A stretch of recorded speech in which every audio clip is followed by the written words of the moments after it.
Well, I am super excited about this day. It's been a long time coming. Barry, you and I, before the camera started rolling, we were trying to remember. I was trying to remember, and my memory's not as strong as it used to be, maybe, you could argue. When I came to your amazing workshop, which for me, and I call it a workshop, not a factory, because everyone's putting together these beautiful mattresses and all the components of them with such care and such skill.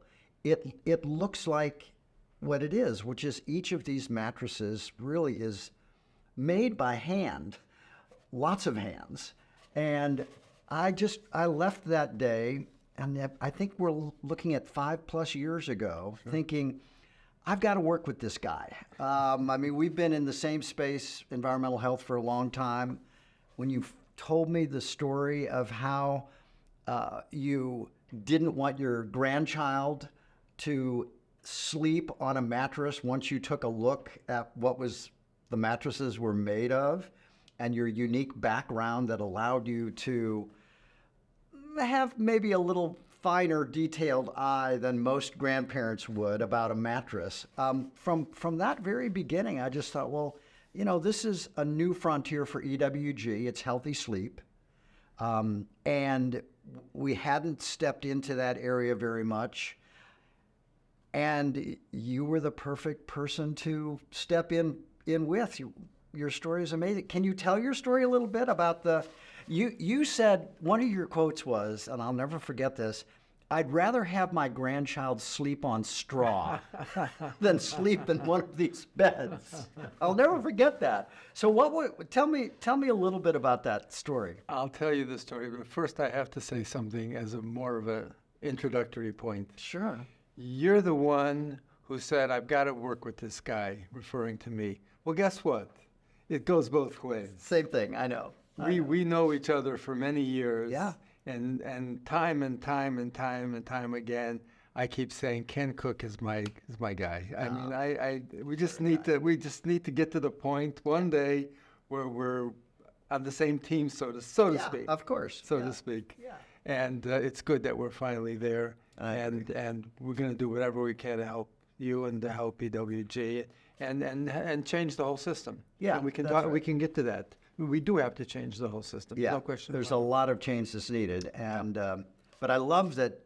You know, we do it from a nonprofit standpoint, but you're executing your mission from a for-profit standpoint that's just as robust and rigorous as any nonprofit does. And I think that's why we connected at the beginning. I just thought, well, this is how I would think about it if I were thinking about a mattress and healthy sleep. So tell the story. You've got to tell the story. So you have, this is the first grandchild? This was the first grandchild, yes. Okay. Yeah. And you go to the mattress store. All right, so let me go back. Yeah. And present the background. So in college, I was in engineering school, and the joke was the solution to pollution is dilution. Very funny. I remember very well. Yep. And but we learned a lesson then, because that's when Lake Erie was dying, and I live close to Lake Erie. Yeah. And the lesson that many of us learned, myself included, was 100 years before. This was like 1970. Yeah. 100 years before then, 1870, when industry started dumping their toxic waste into the lake swallowed it up, no problem. 1890, no problem. 1910, 1930, 1950, no problem. Yeah. 1970, big problem. Yeah. So the lesson was, how you think you're going to get away with this? You're not going to get away with this. You're going to pay a price. Yeah. So I switched into environmental engineering back in college, and been chasing chemicals for a living for many decades. Ever since, yeah. So then one day, my wife sends me to a baby store to buy a crib mattress for our first grandchild.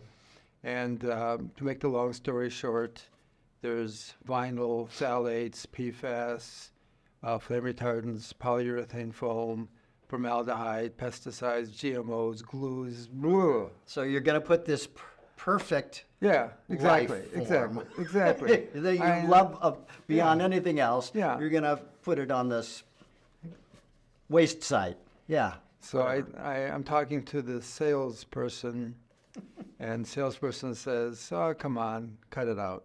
If it wasn't safe, the government wouldn't allow it to be sold. What's your problem, sir?" Yeah. And that was my moment of truth. It was like, okay, am I nuts or are you nuts? Yeah. This is my moment of truth. Yeah. You're nuts, not me. Yeah. It's the difference between legal and safe. Yeah. Right? Yeah, exactly. Exactly. So yeah, I came home, kidding around with my wife, and I said, my grandfather slept on straw. And we have a lot of Amish friends. Yes. So let's go to our Amish friends and get straw. I was sort of kidding. Yeah. But that's how this whole thing started. You want to know the truth? Naturepedic is an accident. It's an accident. It started with that. We made a mattress. We put it on the internet. People started sending me money. And I said, whoa, I better start making mattresses. I have to make another one. I've only got one. That's how the whole thing So started. where did you make the first one? We found an old, in the old days before there were freeways, nobody made mattresses in Ohio and sent it to Iowa. Right. Right. There was no such thing. Yeah. of Every course. little town had this little mattress maker or a couple. So there was this one guy who was ready to retire, who had a little tiny mattress store, mattress manufacturing place. Uh-huh. And we just made a deal with him. We said, we'll buy the materials. You show us how to make the mattress. So you help us make the mattress, and Yeah. and that's how we started. I'll be darned. And so you made the one for your grandchild. Yeah. And then and you put it on the internet thinking, what were you thinking when you put it on the internet? That people would be interested, or because you were, so yeah, why not? My joke, although it's not a joke at all, is I tell people, would you like to see my business plan? They say, well, sure. I say, there's a problem. I never had a chance to make one. You remind me of Gary Hirschberg, who started Stonyfield Yogurt. And he said he likes to say that he had a really perfect business plan. He just had no supply and no demand. So you just plunged in. We plunged in, we put it on the internet, we explained it, and people started to say, I that's what I want. Thank you. But at the same time, I distinctly remember going to some friends of mine that were pediatricians. Mm-hmm.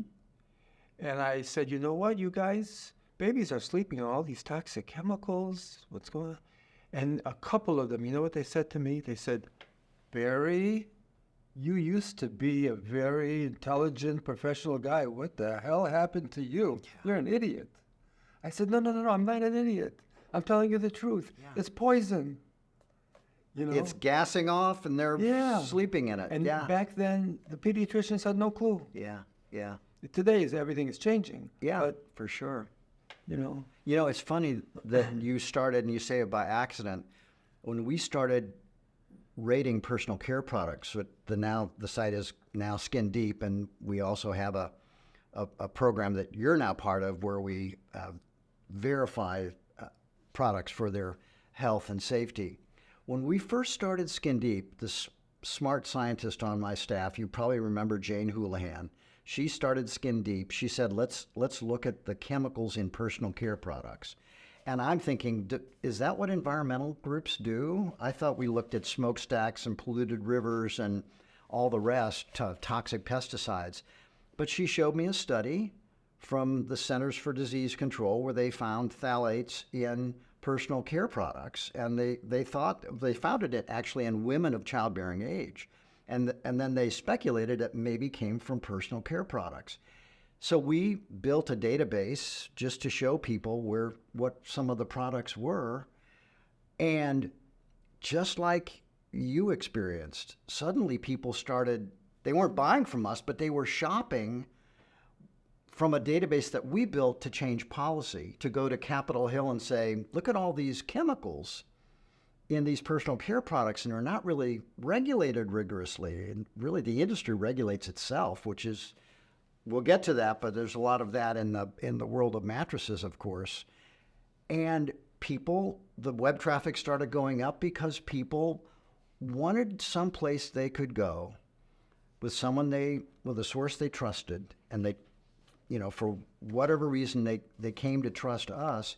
And that's where this whole thing started, where we started engaging with consumers directly.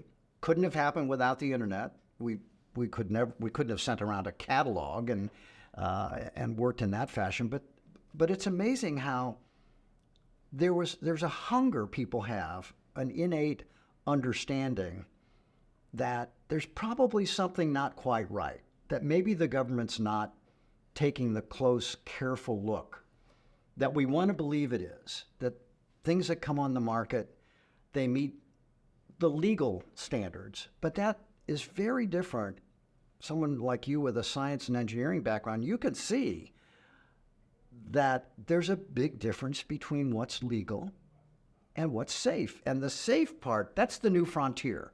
And that's what Naturepedic has been at the forefront of, in my view, with mattresses, which is, okay, yeah, we're not going to say that mattresses out there are illegal or that the government has disapproved them. It's really not even an issue. What we're trying to do here is something way beyond what the government would ever require, way beyond, and set our own standards. And that's really what you've done. It's amazing. And EWG stands for something that we certainly agree with. And you're a nonprofit and I'm a manufacturer, but we're both going in the same direction. Yeah. And that direction is as follows. It's time to change the system overall so that from now on, if you're a chemical manufacturer and beyond, but let's just stick to chemical manufacturers for right now. If you're a chemical manufacturer, your products are guilty until proven innocent. Yeah, that should be it. That's what EWG stands Yep. for, and that's what we stand for. Yeah. And you're gonna change the system from your angle. We're gonna work from our angle, but we're going in the same direction. Yeah. And in fact, we have to change the system because the system today is that most chemicals are never tested. Okay?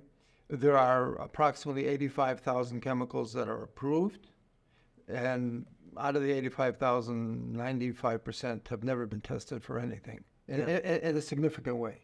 Yeah. In a significant way. There's one, just to throw in a side thing, there is one area where there's supposed to be testing, and that is manufacturers have a responsibility from OSHA to advise their employees of health concerns. So In the factory. In the factory. Yeah. So if you spill some liquid and it gets on your skin, what are you supposed to do? Yeah. So OSHA requires manufacturers to do that.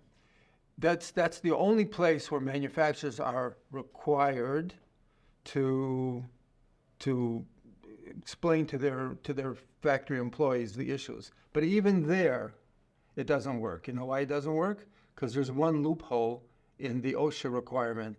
That loophole is if you, the factory, if you are not aware of a health issue, you won't be liable.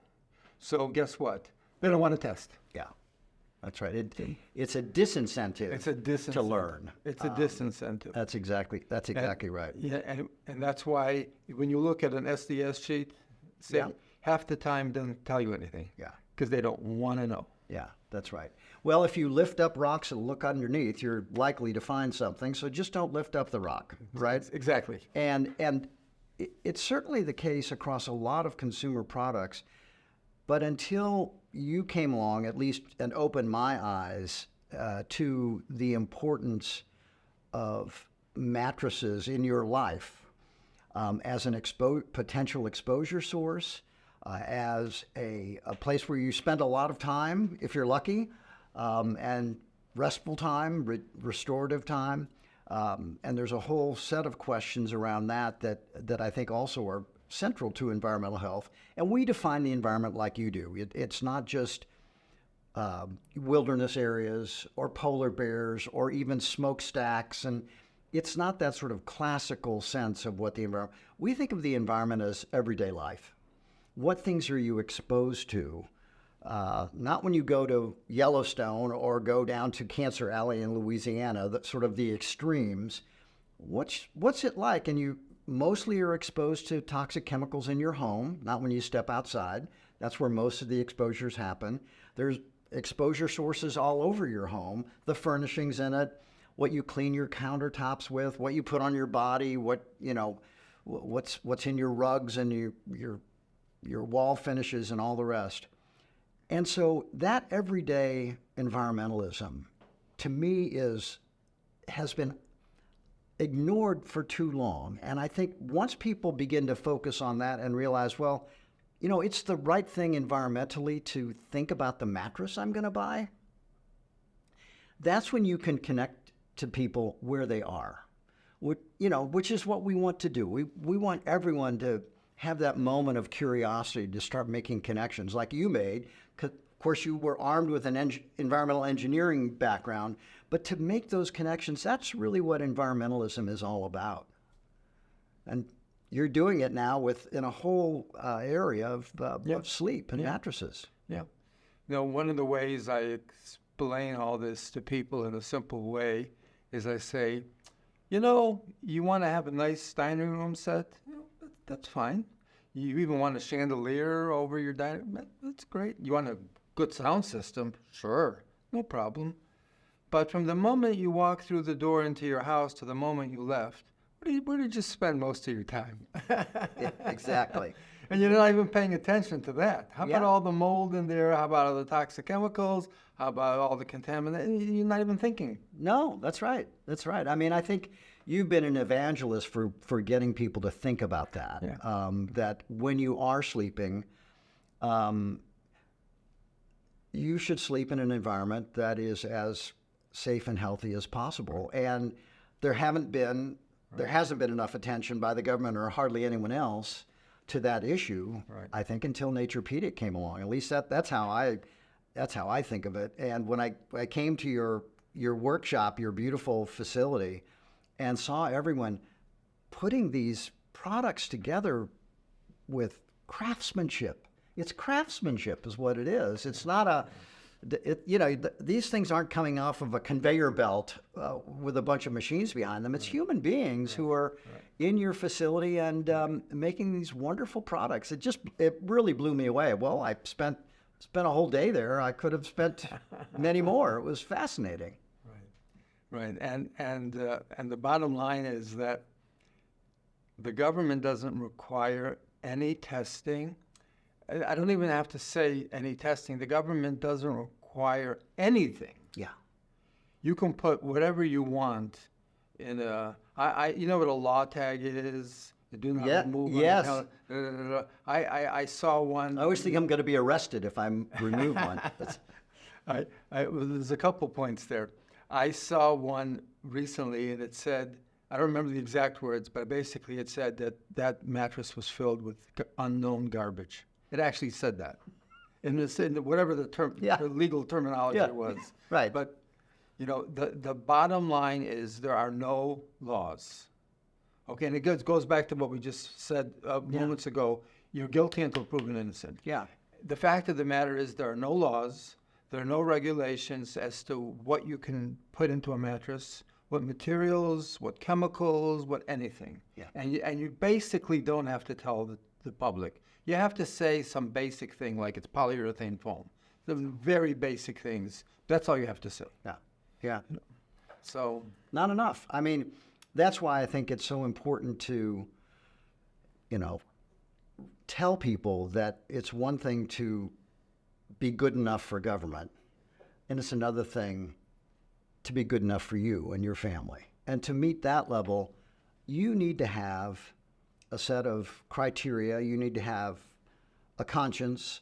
You need to have the know-how to produce a product that is affordable and safe. Right. And you've managed to do it. Now, you must have had early on, I mean, mattresses are made by giant companies, right? And so you were trying to break into a market that was dominated by big companies. I'm not going to name any or criticize them by name. I'm just going to say big companies that competed mainly on maybe well, price, maybe style, maybe fashion, whatever, but they weren't competing in the way that you were establishing, which was the quality and health of the materials. Correct. And the safety of the person who was going to be sleeping on Correct. those materials. So what was that like early on? You must have really, to jump into a market that's dominated by these big players. The marketplace has changed drastically since then. So let's compare. Yeah. 20 years ago, nobody was thinking of health issues or environmental or safety, or call it You what were. you want. You we were. Yeah. But when we, let me say it differently. When I went to a mattress convention, which I still do, I don't fit in.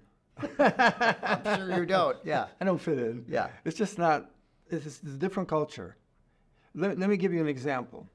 So that law label, do not remove under penalty of law, why is there a law that says you have to say at least the basic thing of what's in the mattress? Polyurethane foam. You don't have to say about the chemicals, but at least say that. Yeah.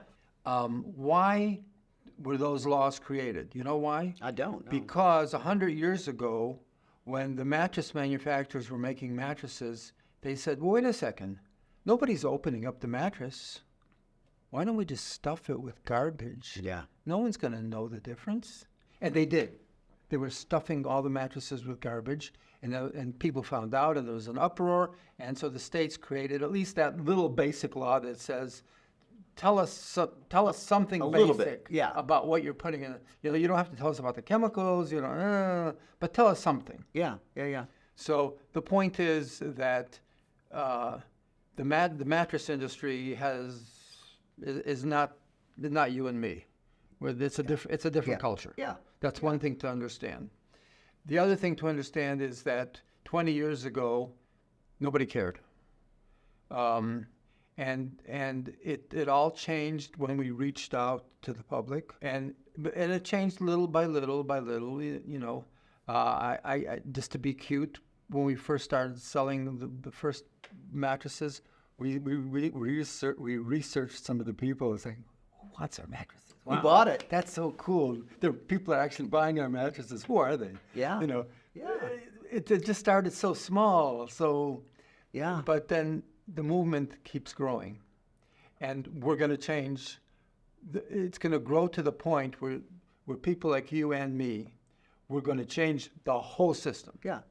Where it'll be the norm Exactly. to have these quality products that, you know, where we know what's in them, and we, you know, it may be the companies still manufacture them to standards we wouldn't accept, but at least the public will understand that they're the outliers. Yeah. Exactly. Right? Exactly. And that's the direction we want to go. And it's true of personal care products, it's true of food. I mean, look where we were 20, 25, 30 years ago with organic food, right? Nowhere, right? Exactly. And it's the same kind of dynamic. Now it's a 60, 70, 80 billion dollar business. Back then, my friend Phil Landrigan used to say in the early 2000s, mid 1990s, he's famous pediatrician, public health expert, he used to say organic is private school for food. It's great if you can find it and great if you can afford it, but it's still too small. So we need to tighten up the regulation, in particular around pesticides, so that everyone can benefit from healthier food that now we can only find in the organic category. But the interesting thing is, it turned out that having, and I'll use the comparison here, having a Naturepedic grow up and set a new standard where you solve all of the problems. You didn't just take one chemical out at a time and substitute the one that's slightly less dangerous. You just did the whole thing right from the get-go. And in a way, organic tries to do that too. It's not substituting one pesticide, one weed killer for one that's not quite as toxic. It's just, let's do without these toxics altogether. And when you make that change, it takes some guts to do it, because it's not cheap. You're on the frontier. You're trying to discover a market, even as you're trying to put together enough product to service the market that you hope will be there. So, I mean, I just think that and I come across entrepreneurs now in the sort of the green economy every day, but you were really a pioneer. And to step into the mattress world, I'm telling you, you really loved your grandchild because to be able to do that, and here you are 20 years later, and you've grown, you're expanding, all kinds of products coming out of that wonderful facility, and you're making more than a dent in the problem. You're really it's up, it's running, it's real, which is different than a nonprofit in the sense that, people ask me, well, Ken, what do you eat? And I have to be able to, if I can't point to something and say, like I say, organic, I mostly buy organic. When I'm out, when I'm traveling, of course I can't, but I try and do that. When I'm staying in a hotel, I'm not sleeping on a Naturepedic mattress. It's not perfection, but to have something you can point to. We rate sunscreens for safety. What sunscreen do you use? Well, we have some that we've recognized are good, right? And so that whole process of being able to point to the private sector and say, look, we're still fighting against a lot of things, but what we're fighting for now is as important as what we're fighting against. We're fighting for companies like yours to get noticed, to draw a crowd, to draw a customer base, because every time we convert someone on that, you think someone's going to sleep on a mattress that's perfectly safe and healthy and then not think about what they eat or put on their bodies? That there's gateways to all of these things, and they all interconnect. And I think having a great mattress company that has these incredible products that are so safe and healthy, I mean, it's a calling card for environmentalism in your home. Yeah, no, you're totally correct. But you remind me of a funny little story. I was asked to speak to a group in Beverly Hills. It was, and the speaker before me was talking about lotions. Which you guys are involved in, and talking about how there are healthy lotions and use and then it was my turn. I got up and I said, you know what? I agree with everything that the previous speaker said, but I have to add something. Before you put the good lotion on your face, why don't you get your face out of that toxic pillow it was on for 8 hours? Yeah, exactly. And people will make that connection. They'll think, okay, well, and we always encourage people, look, don't try and change everything in your life at once. That's a recipe for failure. But give yourself some credit. I cleaned up what's in my cosmetics bag or in my bathroom medicine cabinet, and now I'm washing my laundry with something that's better for me and for the environment. I'm going to clean my countertops with something that's safer and healthier, and I'm going to get a safe and healthy mattress and pillow, and all of those things work together, right? And I think once we recognize that your home is really the front line of environmental exposure. Yep. It's not outdoor air. That's right. Right? That's right. Almost all the exposures to chemicals of concern, pollutants, contaminants, whatever you want to call them, happens indoors. That's right. Yeah. And so you're in your bedroom, you're in bed for, I try and get 7 hours. I don't always succeed, but it's a big deal to not be breathing in volatile organic chemicals and all these other things that you've taught me about over the years that we have to pay attention to. Sure. Yeah. So on that point, once again, there are 85,000 chemicals running around. There's actually a lot more. The 85 official chemicals running around, most of them have never been tested. So what happens when chemical 37,453 combines with chemical 63,000? No one knows. Nobody knows. Yeah. And then people get sick. Yeah. And nobody knows why. Yeah. You can't point. We barely do testing. I mean, pesticides, ironically, are the thing we test the most because they have this somewhat more rigorous process. Industrial chemicals, the kinds of things that might go in a mattress, very, very modest testing there. But we only, when we do test, it's only one chemical at a time, and you put your finger on it. I mean, we're just walking in your home. even if you're doing your very best, you're exposed to lots of different chemicals, and we never study them in combination. So when someone comes along and says, hey, I want to put this in a mattress, or I want to put this in a cleaning product, or how about putting this on your skin to cure all your wrinkles, or whatever it is, they're adding to a stew of chemicals that you're exposed to that we never study and never regulate the way we experience them. Exactly. And that's why we pay the heavy price that we pay. Yeah. So just go clean one category at a time, just right? Yes. And go with a source and go with behaviors that eliminate these exposure events from the beginning.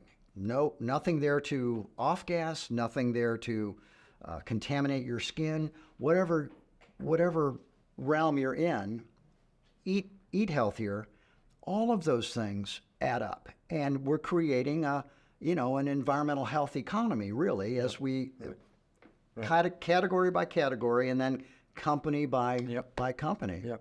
It's very exciting to be fighting for that now, right? Yeah, good. We used to say stop the bad stuff, and we still do. There's plenty of that we need to do, but now we're saying, hey, support this company. They're doing the right thing. Sure. And they're right there. Sure. Yeah. So tell me, Ken, how did EWG start? Give us the full picture of the background and how it all developed.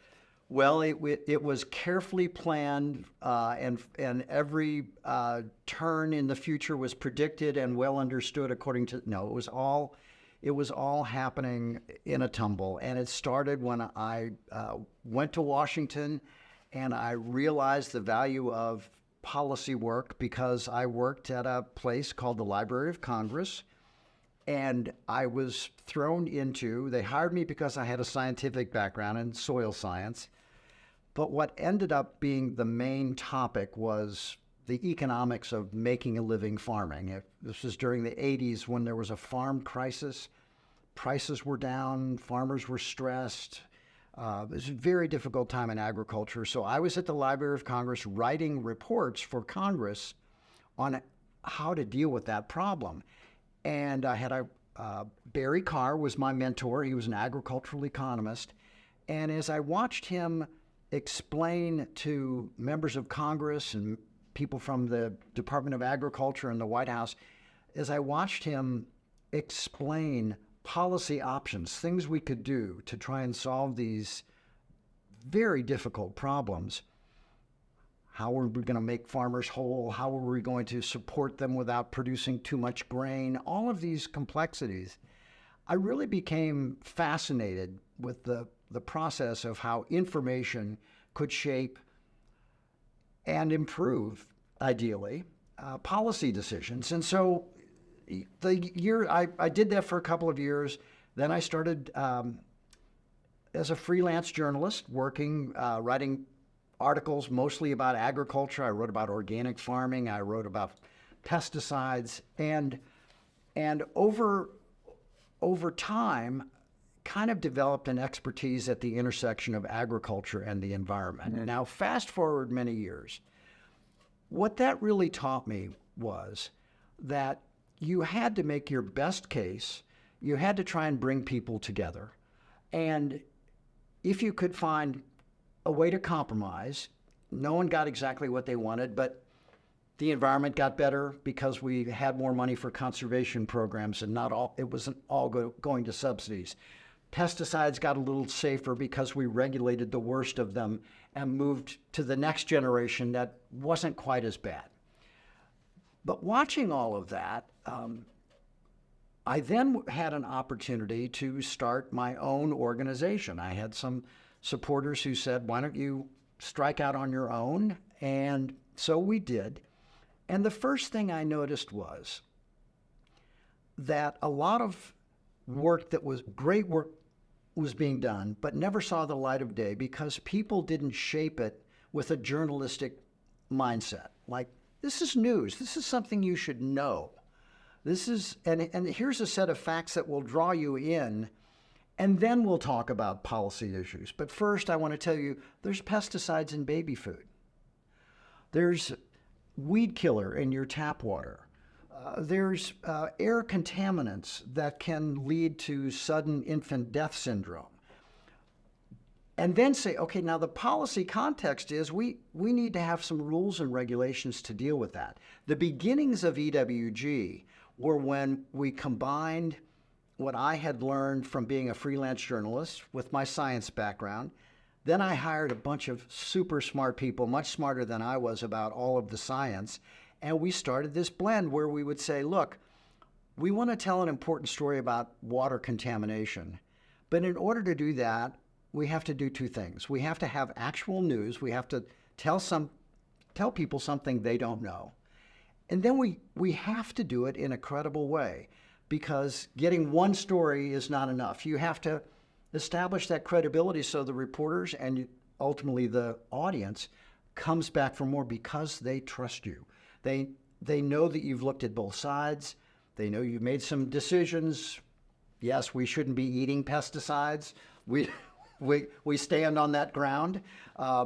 We don't ask people what their favorite pesticide is to eat. We say to them, would you like to not have pesticides in your food? And once we made those kinds of decisions and started getting people interested in these topics through the media, then the internet came along and we found ourselves, we weren't the first environmental group on the block by any means, but we found ourselves by investing in database analysis. We had my first computer programmer started with us 30 plus years ago. He's still with us. We started going into government data, pulling out information that no one was pulling out, Freedom of Information Act requests, what's in your tap water, who's getting farm subsidies, how do we figure out where uranium is going to be shipped to Yucca Mountain after it comes out of a nuclear plant. All these big database projects, they generated a tremendous amount of news coverage. And that was our first generation of work, was where we would get in the newspaper, we'd get on TV, and that would inform the policy process. But the big moment was when we discovered we could go directly to consumers. We talked about it a little bit earlier. We put the ingredients in personal care products on the internet with our evaluation of them. These we think are not so good. These we don't have much information about, but they're in a lot of products. These are probably okay. We did a scientific evaluation as best we could. Sometimes there's no information available on these chemicals, just like you were describing in the world of mattresses. There aren't really many rules. But once people started coming to us and we started realizing, this is interesting. We're suddenly now interacting with tens of millions of people every year. We have 1,000 people an hour now come to our website of personal care product ingredients. 1,000 an hour, 25,000 or so people most days. And they're shoppers. They're not, they're not environmentalists. They're not coming in with, Patagonia shirts on and hiking boots and all the rest. They're in their, family room, in their den, they're in their office, and they've heard somewhere, maybe in the media, maybe online, that there are chemicals out there that we might want to avoid, and there are ways to do it. There are choices now to do it. So the way EWG got started is very different from the way we ended up. I did not have an all-encompassing, brilliant vision and plan. I was lucky enough to hire very smart people. I was smart enough with those people to listen to our audience that we built over the years. And now it's, probably, I think last year, counting traffic to our app, maybe 40 plus million people touch our information every year.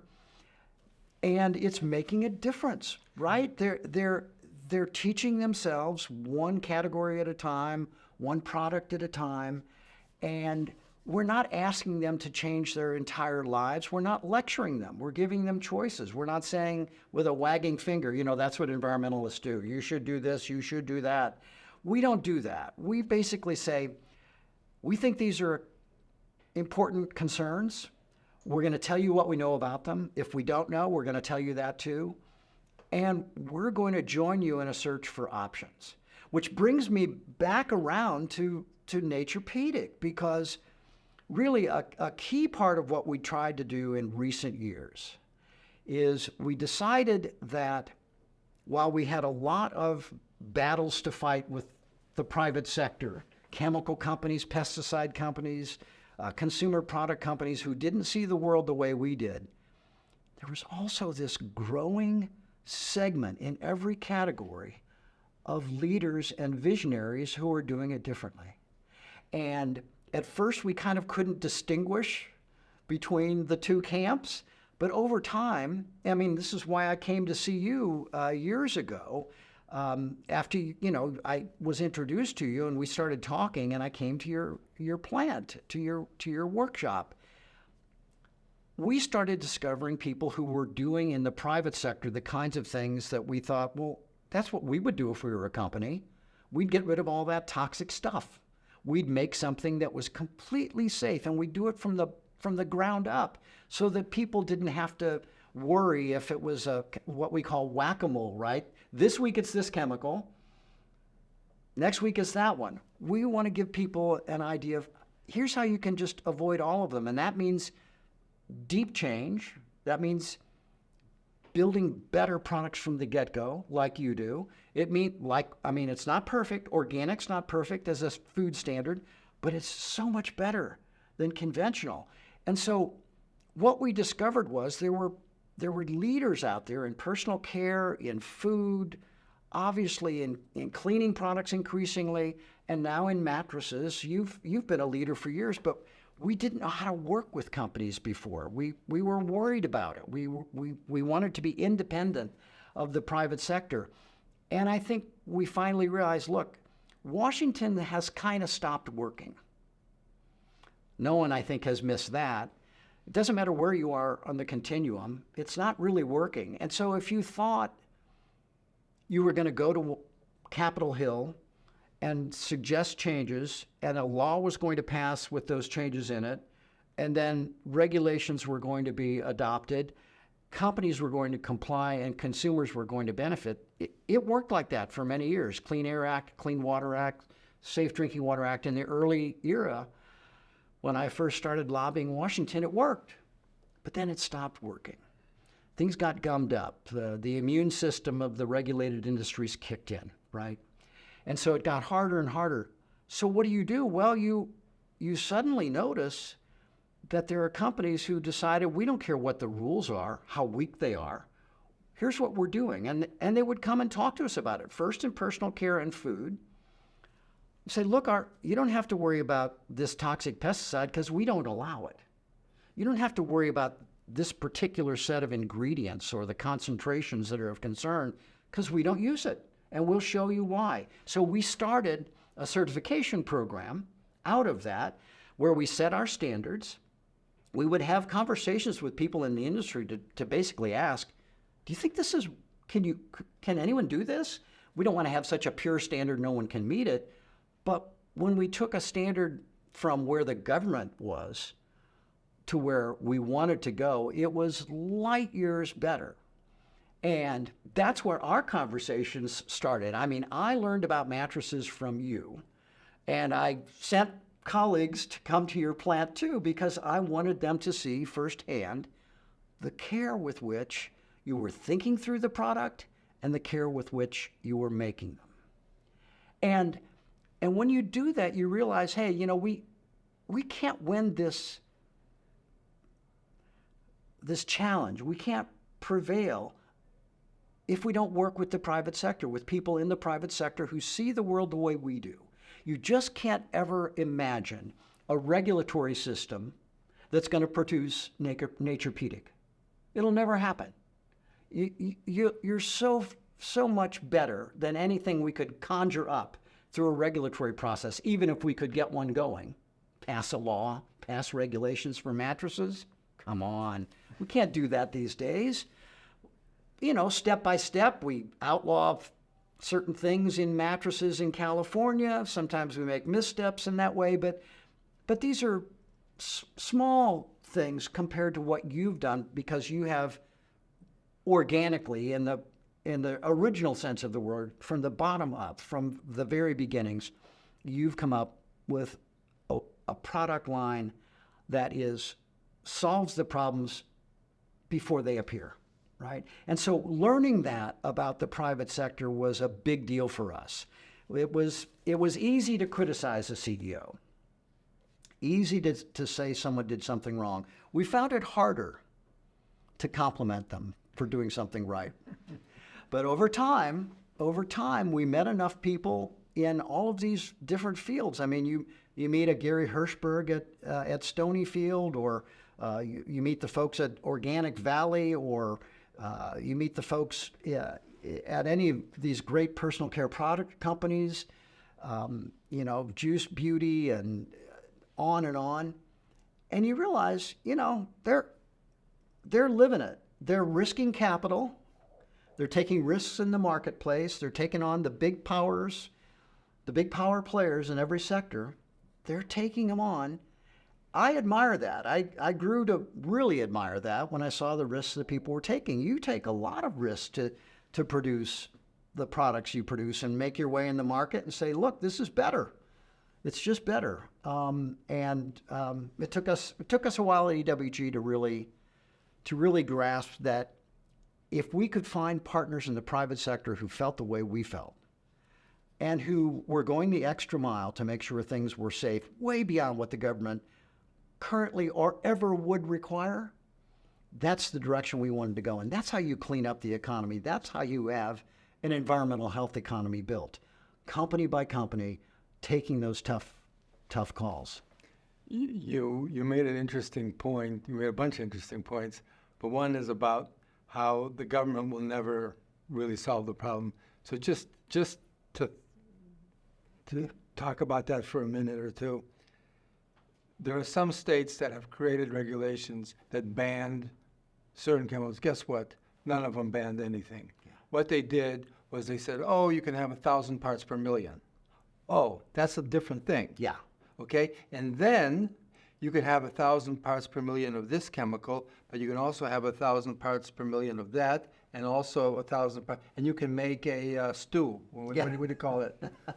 A witch's brew. A witch's brew. Yeah. And you're right back to where you were. Put your baby right in the middle of it. Yeah. Put your baby right. And then it gets even worse.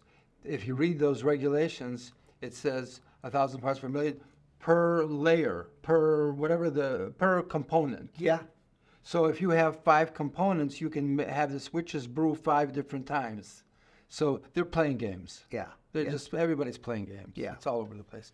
But I was also very taken by your comments about your history, your journalistic experience. I didn't know anything about that. Yeah. Your advocacy seems to be tied to your journalistic experience. It very much is. I mean, and now, of course, have been facing a very difficult period for journalism, right? The business model doesn't work anymore. Yeah.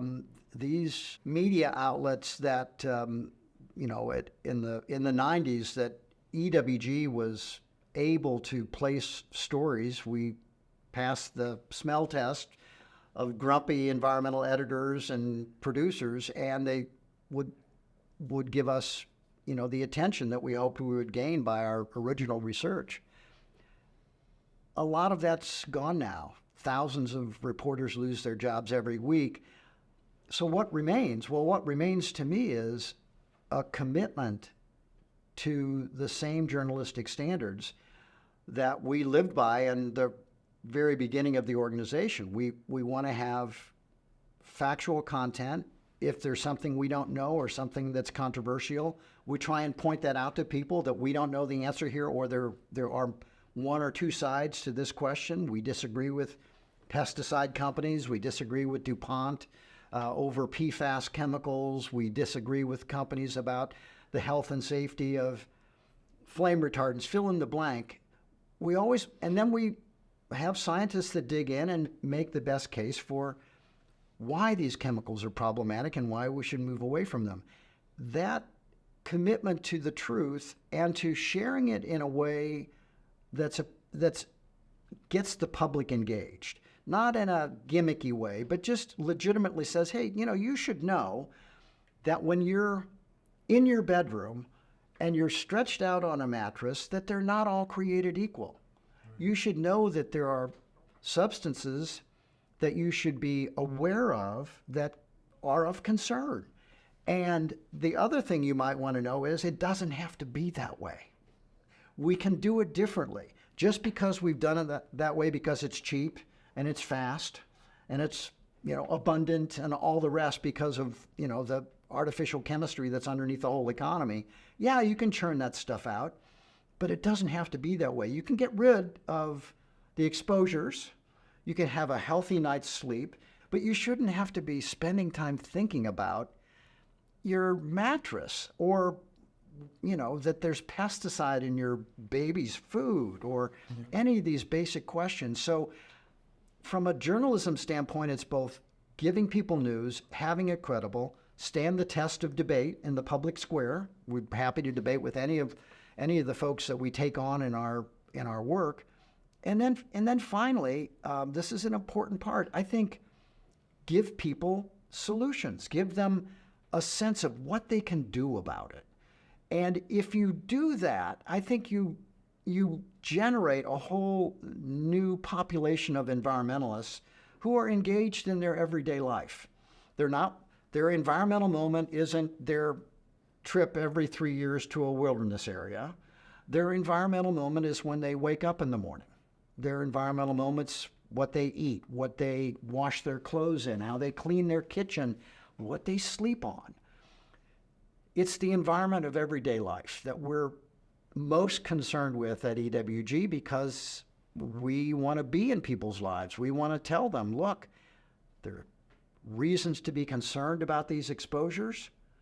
I mean, look, Barry, just look at the changes that have taken place with the medical associations, the Endocrine Society, the Academy of Pediatrics, American Lung Association, all of these medical professional associations now that have incredibly strong statements on their website about environmental exposures.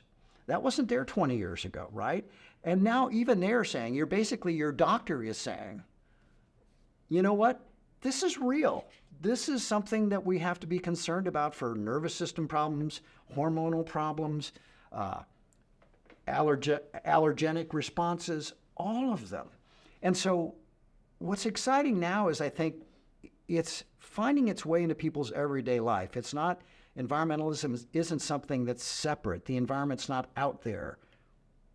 It's right where you live, including when you're trying to doze off at night. It's right there. That's the environment for you. No, you're totally correct. And what I'm seeing is that EWG certainly needs to grow. I mean, you've been doing great, but I want to see EWG to the point where people are saying, I don't trust the government, I don't trust this, I don't trust that, I don't trust that. EWG, Yeah.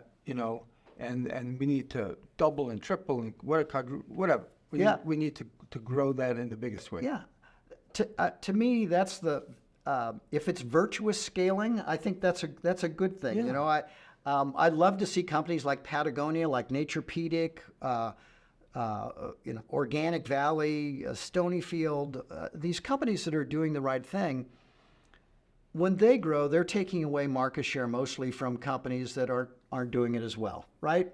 And so to me, that whole ethos of being discriminating with regard to the environment and human exposures and obviously sustainability, pollution too, all of those dimensions, if they start with everyday life and not some abstract sense of what the environment's about, if they start with where you live, and that's what our certification program, our third-party standard, EWG Verified, is all about. We take the best information we can come up with. We select product categories, and now we have personal care products, cleaning products, diapers, and now the latest one, thanks to being able to work with Naturepedic, we have EWG Verified mattresses. Yeah. You're the first in the field. No surprise.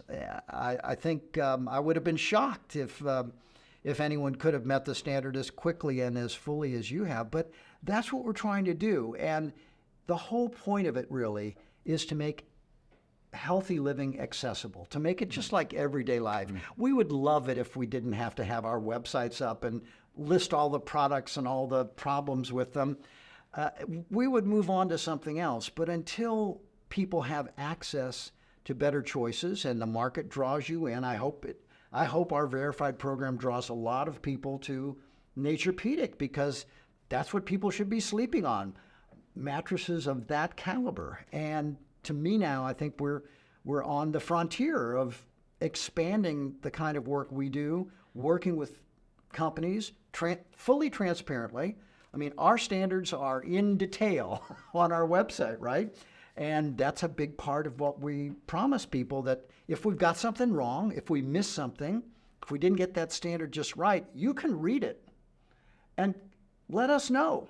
Either way, there have been times when companies have come to us and said, we've got some information on that chemical and you're giving it a very harsh rating. Here's some information. If we look at it, and we agree, we'll say, well, maybe you're right. Maybe it's not. Let's change our rating. Well, likewise, if we find something as science evolves, and that's something I wanted to ask you about, as science evolves and you find out it's more worrisome than you thought, well, we go in that direction. But it's really interesting. I'm sure you had this experience over the years. If you have a chemical that's identified as toxic, whether it's lead in paint or gasoline fumes back in the day before it was banned, whether it's phthalates, whether it's something that interferes with the endocrine system, PFAS chemicals, the Scotchgard and Teflon type chemicals, we've noticed that in instance after instance, over time, the more we learn about these chemicals, the lower the safe level gets, right? Yes. Lower and lower and lower. And why is that? Well, we start with no information, then someone does a study and it's compelling and the literature begins to build up, governments get involved, and suddenly we have a chemical of concern. But then as the science bears down, it's almost always the case that the level you thought was okay 10 or 15 years ago, science doesn't think it's okay now. And so that process also argues for, well, why don't you skip those chemicals completely, right? Because what's safe now, Right. science may not think is safe in 5 or 10 years. Right. Yeah. You have to know where to draw the line, and you have to be very careful with drawing the line. And sometimes it's difficult. So a customer comes into Naturepedic, into one of your stores. They should be so lucky that you're there, but I'm sure you've got great staff no matter where they shop. So if they come into you, Barry, and they say, okay, give me 5 things I should be worried about or think about, be concerned about when I'm buying a mattress. What are the things, Naturepedic mattresses, what are the benefits I'll get that I might not get from most mattresses? What are the top 5? So let's start with petroleum-based products. So polyurethane foam. Polyurethane foam is made with a lot of very questionable chemicals. We have decided we will never use polyurethane foam at all.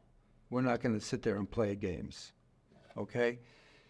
There's another issue that people have to be aware of that goes back to polyurethane foam and other petroleum products, and that is petroleum products are flammable in general. Sure. Polyurethane foam is the most flammable, very flammable. And so there are flammability regulations when it comes to mattresses, that yes. And so in order to meet the flammability regulations, mattresses add flame retardant chemicals, all kinds of flame retardant chemicals, okay? Yeah. And sometimes they hide them. They say there's no flame retardant chemicals in the polyurethane foam, okay, because they put the flame retardant chemicals all around the polyurethane foam. So, there's all kinds of games Yeah. that they get played. So that's like the number one big issue. But it even goes beyond that. Today, with mattresses, they're selling cooling gels. Well, you know what? Well, first of all, cooling gels are more chemicals. Yeah. But what's the point of cooling gels? The point is, when you're sleeping on petroleum, you're gonna get hot and sweaty. So that's why they need to add the cooling gels. So More chemicals. More chemicals, so you don't get hot and sweaty. So the whole system is just idiotic. You know, but then there's other issues too. Let's go to the other side of the coin. A mattress has to be comfortable. Okay, I have a little joke. When you go into a health food store and there'll be some organic chocolate at the counter, and sometimes you'll take one and you'll bite into it and you'll say, nah, doesn't work for me. I need my Hershey's chocolate. Yeah, you know? yeah. So there's a point there. Yeah. You have to look at comfort as well, okay? And we deal with that. There's several levels. One level, if you're not sleeping on petroleum, if you're sleeping on organic cotton, organic wool, you're not going to get hot and sweaty. Yeah. So that solves half the problem right Yeah. there. Yeah. Then in terms of comfort, we came up with something that virtually nobody has ever thought of, and it's like, what? You know, we need rocket science here, or what's going on? And that is, we put a zipper around the side of a mattress where you can flip up the top and see what's inside. Oh, if you can see what's inside, you can latex. Well, we can give you soft or medium or firm. Yeah. Coils, we can give you softer or firmer. You want to sleep on Jello? We'll give you Jello. You want to sleep on concrete? We'll give you concrete. You know, it's so easy. Yeah. Yeah. To make a more comfortable mattress. All you need is be able to put a zipper in and be able to. And it's personalized. And it's personalized. And then we take it even further. And then we'll go talk about sustainability. But first, take it even further. If you decide you don't like it, you can unzip and just swap individual components. You don't have to throw out the whole mattress. Then, if you have a partner, we can make each side of the mattress different firmnesses. So you don't have to put up with your partner. Your partner doesn't have to put up with you. Okay, and then My partner can barely put up with me as it is. So this is encouraging.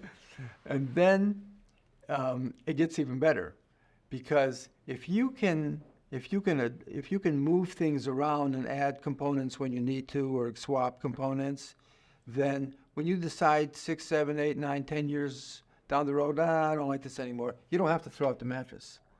Just call us, whatever, and we'll figure out what you don't like. You can swap one component, 2 components. You can keep instead of throwing out the mattress in less than 10 years, you can keep the mattress for 30 or 40 years. That's called sustainability. Sustainability, for sure. So now let's go back to the issue that got this all started.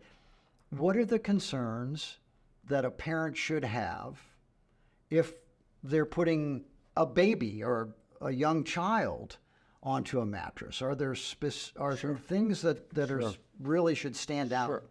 So the one area that the government handles fairly well is the physical safety. Consumer Product Safety Commission says the crib mattress, baby mattress, has to be very firm. Right. And we agree. Yeah. Most of the pediatricians agree. And we even have extra firmness around the edges, no very agreeable on that. So when it comes to physical safety, that's the starting point. We go way beyond that, of course. So the next thing is chemical safety.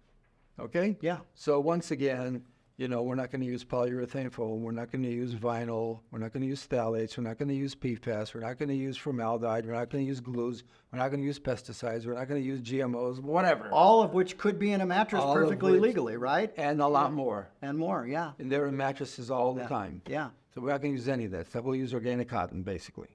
And waterproofing from non-GMO sugarcane. So there's the whole chemical issue. Then there's an interesting different area, and that's the allergenic issue. Okay. So let's talk about that for a minute. Yeah. So we use organic latex from rubber tree sap. Okay, we don't use most of the latex on the market is petroleum. Okay. Mm-hmm. But Synthesized. But resemble. real natural if you want to use the word natural, real natural latex comes from a rubber tree. Okay?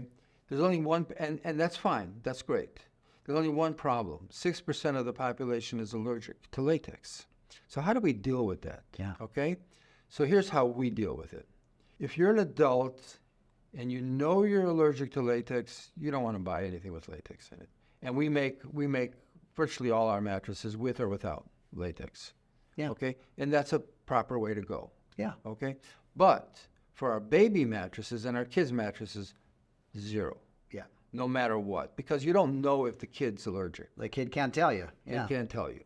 So we want to be extra careful. Yeah. Certified organic, but no latex. Yeah. Okay, so that's another issue that's very specific to kids because they don't know if they're allergic. With adults, we go both ways and it's no big deal. But with kids, it's a big deal. Then the next issue is waterproofing. Ah. A baby mattress has to be waterproof. If the mattress is not waterproof, babies have accidents all day long. Yeah. For them, it's not accidents. It's not It's just accidents. business as usual. Yeah. Who are you kidding? Yeah. If you don't have a waterproof mattress, the interior of the mattress is going to get soiled, is going to be growing a garden. Yeah. And you don't want that garden. That's right. Okay? So you need waterproofing. Most of the so-called natural and organic crib mattresses on the market don't have any waterproofing at all. Okay? Because they got rid of the vinyl, thank you very much. Yeah. But they don't know what else to do. Yeah. So we developed waterproofing from sugarcane, non-GMO sugarcane. So, and it's the right combination. So we want the waterproofing, but we want it with non-toxic material. Okay, so that's the next thing that's important for a crib mattress. The next thing that's important for a crib mattress is this issue of breathability. The important thing is if most of our mattresses we add a layer of breathability, just Yeah. because. Yeah. No harm done. But you have to do it in a way that it stays hygienic. Yeah. Okay, so And firm. I suppose. and firm. Yeah. So if there's no water, one of the ways to add breathability is to take away the waterproofing and tell the baby to breathe into the interior of the mattress. But what is the baby breathing? The baby's breathing into this, Yeah.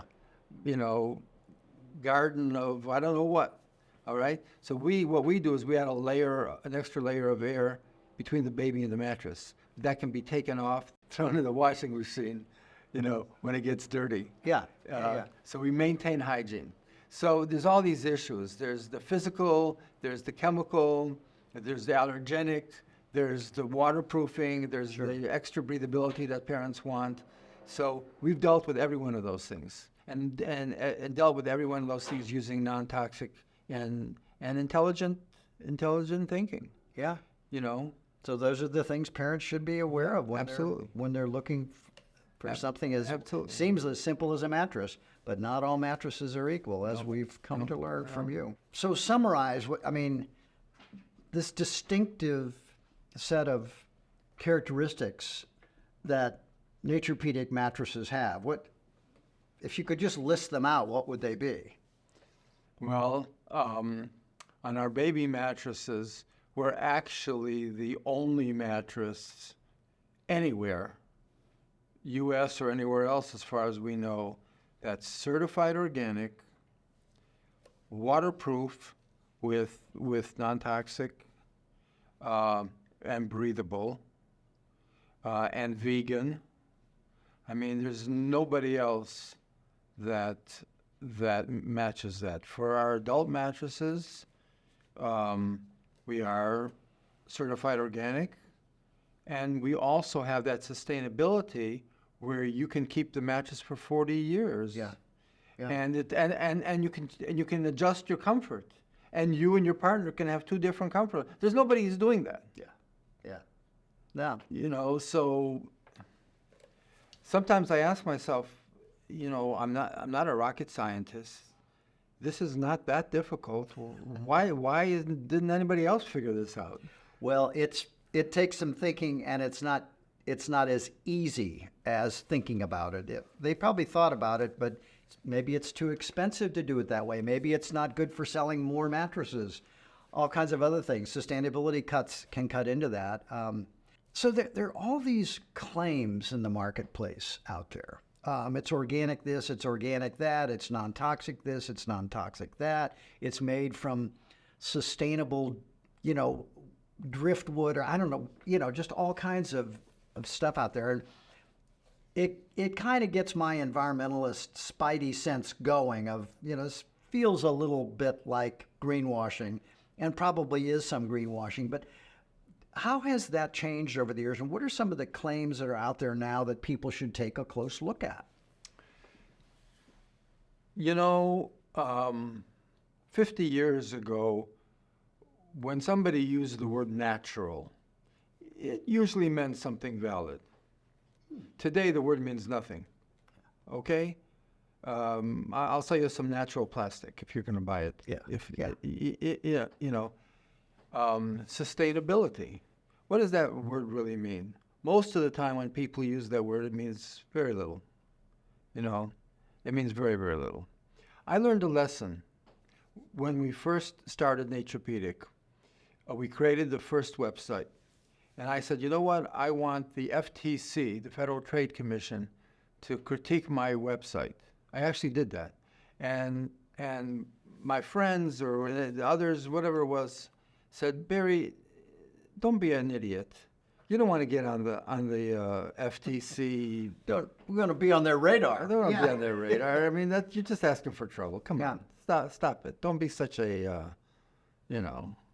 I said, no, I want them to criticize me. I want to know what's, because we're talking about environmental claims, and it was very unclear as to where we could go or we would. So I arranged to get an interview with several FTC people, and they looked at our website, and I show up, I sit down, and the first question, if I remember correctly, from one of the guys on the other side was, Mr. Chick, do you have a windmill on your roof? And I go, uh-oh. No, I don't. Why is that an issue? Mr. Chick, your entire website talks about how eco-friendly you are. As far as I'm concerned, you're not eco-friendly unless you have a windmill. And I go, oh.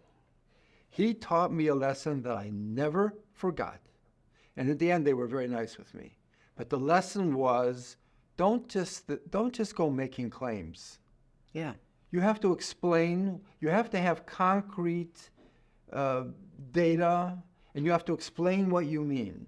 I learned that lesson 20 years ago when we first started. Yeah. And that's the lesson that everybody has to learn, because there's tons of claims that don't mean anything. Yeah. Okay, this is natural. Organic. There's no regulation as to what is an organic mattress. Right. So everybody organic this and organic Put that. a little piece of organic fabric on the top and say it's organic. Yeah. No problem with that. Yeah, and you have toxic chemicals right below. Yeah. And people are doing it all the time. Yeah. Here's another one. People are taking logos that they have no right to add to the website. I know they do this with other certifications where they're not certified, but they're buying something from a certified entity. They're buying one thing from a certified entity, and they're borrowing the logo, and adding and making give the impression of the whole product. The whole product. Yeah. So that's another thing. Yeah. And I mean, people just don't stop making claims that I don't know where these claims come from. And then they come from the marketing department. From the marketing department. that's where they come.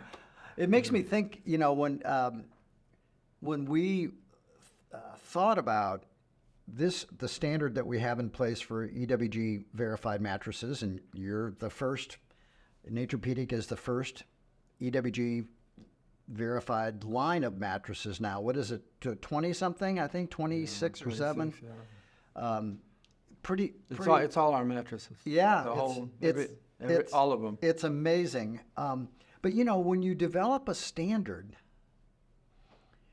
at least from our point of view, you sort of have to build it layer by layer. You have to know what questions you want the standard to answer. You want to have a pretty clear idea of what issues you want your standard to solve. And we don't always start off knowing all of them. I think our standards now for personal care products are much more refined and robust than they were when we had EWG verified personal care products 6, 7 years ago. We've just refined them. We've gotten better at that. And in the case of mattresses, you know, a lot of what I learned from you, I would basically ask my colleagues the question, well, without knowing how Barry has solved the problem, here's the question he asked. And we'll see as we develop the standard how his solution matches up. But we have to know about the waterproofing component. We have to know about where the wood is from, where the steel is from in the springs. We have to know, you know, layer by layer, basically. That's how we developed EWG verified mattresses, is by having that process in front of us where we really wanted to make sure we could eliminate each and every one of the problems we saw in the marketplace. Phony claims, organic but not really, lots of polyurethane foam. We wanted to solve for all of those. And so it was extremely helpful to have a leader in the marketplace like you and being able to come to your amazing workshop and see it that it was real. But I think developing a standard like that, there are two components. The one I just mentioned, knowing what questions you want to ask, and then, you know, seeing how you can improve it or what room there may be to improve it over time. And I think you've probably, you know, improved your capabilities and your mattresses constantly, right? And that's the direction we want to. That's the momentum we want. That's where we want to go. Not that, you know, you'll sleep on a Naturepedic mattress for 30 years and it'll be safe every one of those 30 years, but there'll probably be elements of it that are even better down the road than are now. Sure. That's what's so exciting about it. Sure. You remind me of a couple things. One is when it comes to greenwashing, let's go back to polyurethane foam. There are a lot of people who are saying we're giving you eco foam. We're giving you soybean foam. Okay? What does all that mean? What they do is they take the polyurethane foam and they mix a little bit of soybean oil into it and they call it soybean foam. Ah. Okay? So that's just like sleeping on tofu. It's like they're trying to suggest. Oh man. No, and then there's another thing that comes to mind, which is unfortunately very common, and that is manufacturers are getting smart, if I can use that word. They're going to certifiers and saying, I want to be certified, and they create one SKU, one product that meets the standard, and then they have the right to use the logo of the certifier. And they can say the factory is certified to make, you know, this whatever, okay? But at the end of the day, 99% of what they're selling is not that one SKU. Yeah. Okay? Yeah, of course. So they have, they say... the Trojan horse kind of approach. The Trojan horse, you know, and they claim that they're certified and they're claiming, and they yeah. But at the end of the day, most of the product is not certified. Yeah. So that's how people are taking advantage of the certifications out there. Yeah, and the legitimate interest amongst consumers, not always necessarily informed. And why should you know everything in the world about mattresses? You shouldn't have to get a PhD in mattresses to buy a safe mattress. But the fact of the matter is, until you know what questions to ask and until those sort of filter into society, into the culture, the demand can't build up until you tell people there's a lot of pesticides in conventional food.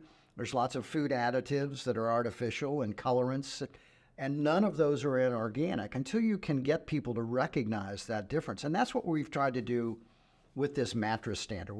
We think it'll be an educational process for people. Why is EWG certifying under its verified standard, a mattress. Well, this is going to give us a chance to tell them, look, we were looking for a way to get rid of the chemicals when you sleep. You're in that bedroom for 7+ hours.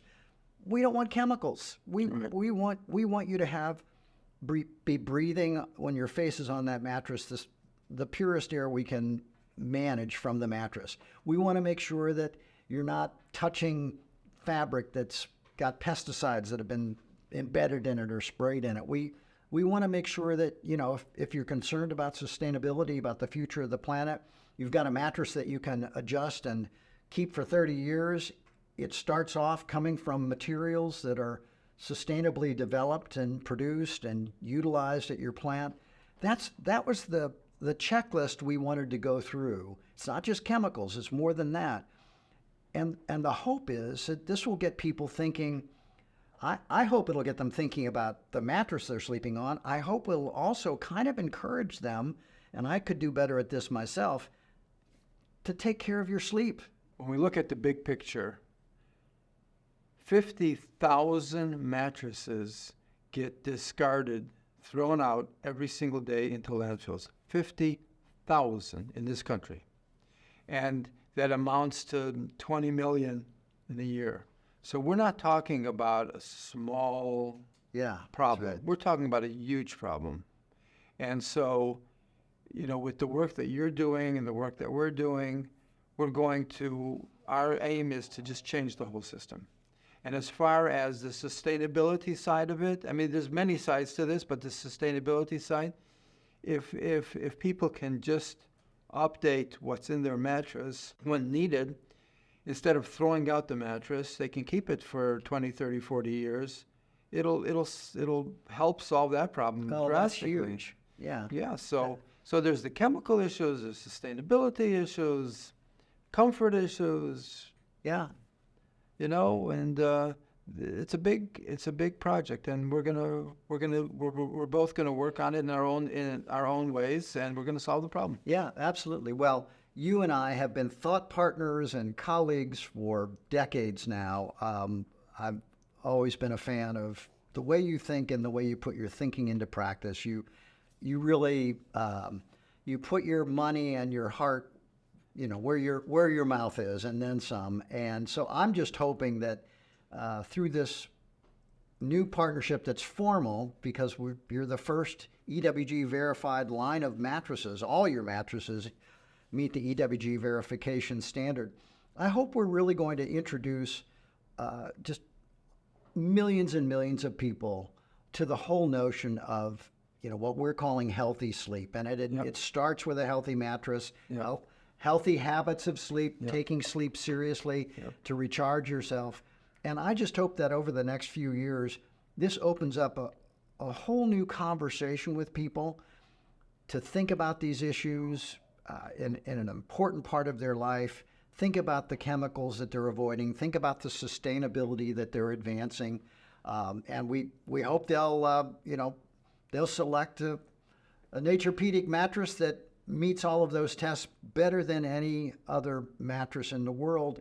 And we say that, after having spent a long time developing our standard. It took years, as you know, for us to find a way to get all those boxes we wanted to check, but we're there now. And of course, Naturepedic, no surprise, meets the toughest standard we could set. So I'm excited about the future. I think we're gonna educate a lot of people, and I think we're gonna get a lot of people in a safer sleep environment.